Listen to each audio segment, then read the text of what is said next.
Let me share with you a lesson that I've learned, and maybe you can apply that in your life or understand that a little bit better. And then also, I'm going to give you feedback on this 91 physical challenge that I've got. There's a saying basically that says that people buy on emotion and justify with logic. And when we think about it, it sounds right. But if we really go deeper into it, you're going to see that this is not 100% true. Okay? You see, our decisions are basically made subconsciously. And these subconscious decisions are based on let's call it a deeply empirical mental processing system that literally follows a logic of its own. Okay, so our subconscious or the intuitive decision to buy, if we want to buy something, is then communicated to the conscious mind via emotion. So, as we can see, it is not the emotion. There's a process that happens before the emotion. Okay? And the only way that we can understand it logically is if that is translated as an emotion. So when we started with this explosive growth mentoring course, I've explained a little bit about the mindsets and how the mind works.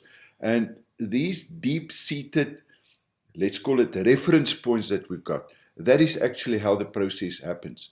So if I can put it to you in another way, it's basically an illusion. And when the illusion is completed, we identify this through the emotion as being in control of the outcome. Okay? So and the reason why we want to do that is to feel safe and secure. Okay, so let me share with you how I've applied it today in my personal life, and then there's a lesson from this. Because this happens on a subconscious mind, we need to be careful when we make decisions, especially when there's finances involved. Because as a wealth creator, we know what we need to do is to mitigate risk. So that simply means that we need to understand ourselves and the way that we behave and the way that we react to certain impulses in our lives. Today, this morning, the sales lady from Mercedes phoned me to tell me that the Mercedes that I want to test drive will not be available until Friday. So she then said to me, why don't I come and test drive the G-Wagon, the Mercedes G-Wagon? And I thought, I've got nothing else to do. Let me go and drive it. And she said to me, I can drive it around the block. But it ended up that I drove it for quite a while and some distance. And as I was driving it, I saw this whole process starting to kick in. In other words, what happens on a subconscious level, because that then translates to the emotional level, and then I started to justify that with the rationale, in other words, with the logic. Okay, now, nothing wrong with the process, but if you buy a house, for example, one of the things that I say, one of the laws, is first do the calculation.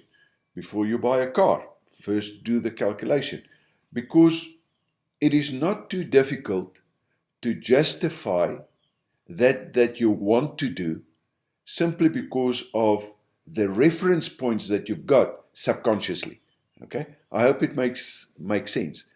Now, this that you have to do the calculation is really important, because unless you're going to have a benchmark, in other words, unless you know what your financial freedom growth rate is, you do not have a benchmark. Okay? So if you can come up with a rational reason or a way, like using the Property Pro investment system, then you can immediately see if this is going to give you that you want. If it's not, then you've got one of two options. Either you can increase your skill level or use the skills that you've got, and the system to see if that is going to help you to increase, in other words, to lower the risk so that you can increase the growth. That is one way of doing it. And the second one is to walk away from the deal. Now, how does that apply to buying a car? Well, I've already decided basically to buy a car, but I did not plan to even look at the G-Wagon because, first of all, it's an ugly car, right? There's nothing grand as far as I'm concerned to it.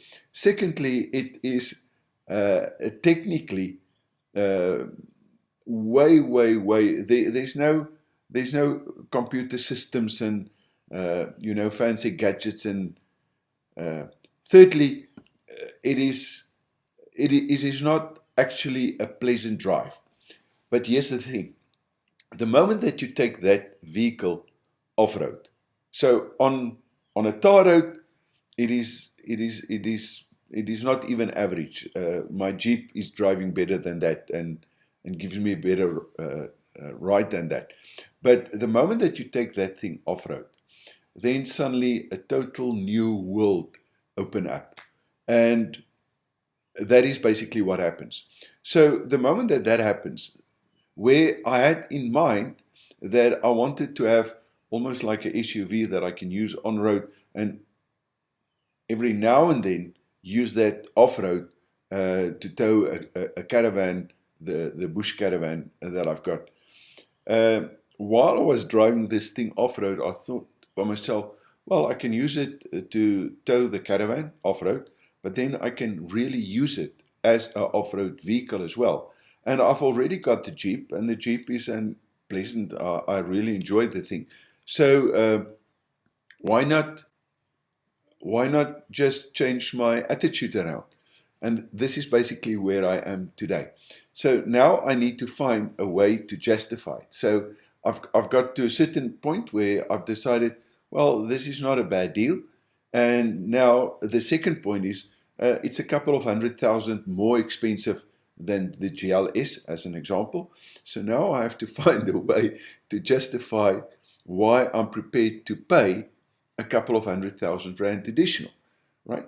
Because in my mind, as a wealth creator, I want to find a way where I can actually get this thing for free. And this is where I'm sitting at the moment. So because I understand the process, I override the process to justify that in terms of the financial decision that I'm going to make. Because unless I can justify that financially, I know that it's going to rob me from a future, the growth on my investment, right? If I can convert that back into an investment where I can apply the formula for riches, then suddenly this thing is going to it's going to make sense. And that is the process that I'm with at the moment. So maybe what you can do is to give me a comment and tell me, listen, how can I justify that I'm saying, and how can I justify the difference in price, and how can I justify the full price, or how would you go about in turning a total absolute 100% liability, because that is what cars, they are liabilities, they're not assets.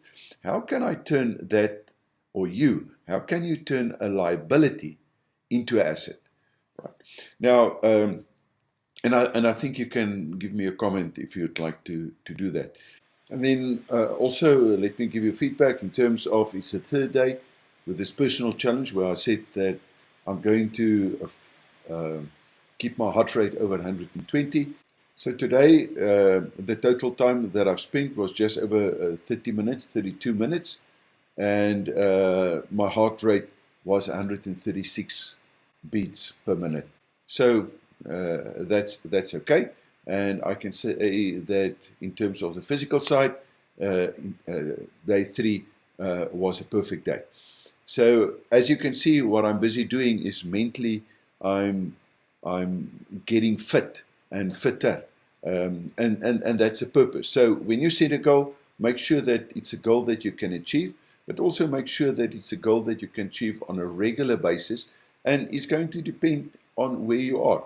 But please also remember not to set a goal where you know it's going to take too much strain. Rather set a goal like 5 minutes or a minute over 120, and then go for an additional, like a half an hour or 20 minutes or whatever